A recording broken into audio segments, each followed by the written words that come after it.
Hey everyone, welcome back to Corporate Decoder.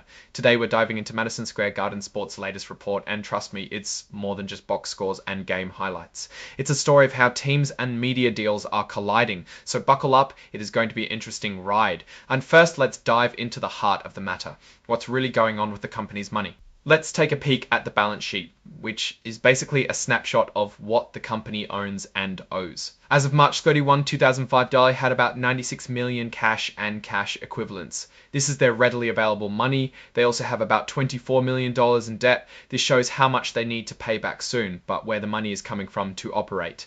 Now let's talk revenues. We all care about the income. For the 3 months ending March 31, 2025, the company brought in roughly $425. The company brought in roughly $425. The company brought in roughly $424. That was $1.30, a slight dip compared to the $43 million they made the same time last year. So why the dip? The main culprit is a reduction in media rights fees.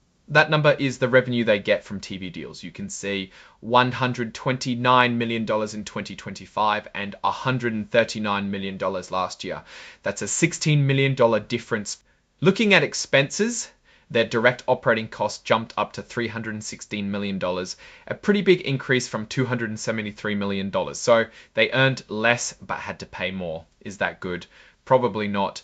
That's why their earnings per share, which tells you how profitable they are on a per share basis, took a dive down to negative 0.59.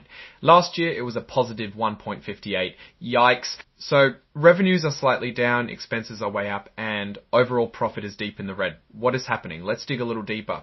A key thing to watch is cash flow, not just profits. This filing tells us cash from operations went from negative 16 million to a positive $41 million. That is because of a number of changes related to their working capital, which is the money that is needed for the business to operate. That cash flow will help keep the operation running, even with lower revenues. But what's causing all these changes? The report mentions some major shifts in how the company is dealing with its media rights agreements. Here's where things get interesting. They're talking about amending, which is changing their agreements with MSG networks, where they license the rights to broadcast Knicks and Rangers games. Basically, they expect to get less money from these deals going forward, so they cut their local television revenues expectations for 2025 and beyond. So what does this mean? What this may reflect is the changing landscape of sports broadcasting. People are cutting cable and regional sports networks are struggling. MSG Sports is trying to adapt to the new world, and this situation also presents a serious risk.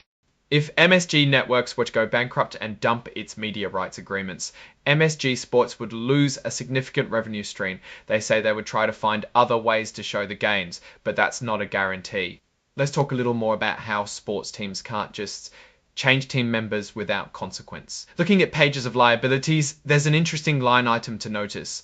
Long-term debt. MSG Sports has over $267 million in long-term debt. Having debt means the company has to focus a portion of their cash flow on interest payments rather than growth. Another large liability that a lot of companies has are their benefit plans. The report covers multiple benefit plans, but to keep it easy, we'll lump them as the cost of keeping people happy in their old age.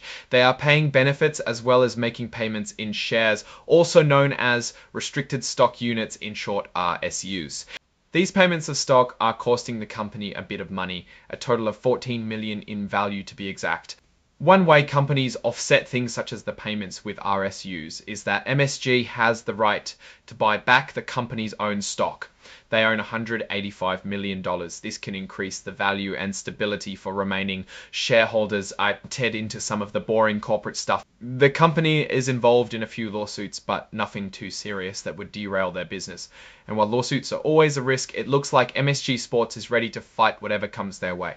The company provided further details about their cash. It shows you how much of their money is liquid and how much is restricted, showing the minimum amount that it takes to operate the business.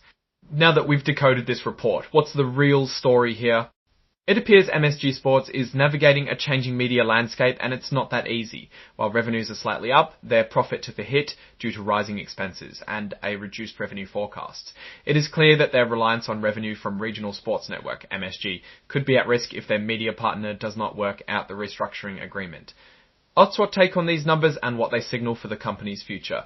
Drop your thoughts in the comments. If this analysis was valuable, hitting that like button really helps, and subscribe for more deep dives. Don't forget to check out the Discord in the description. Thanks for watching. See you next time.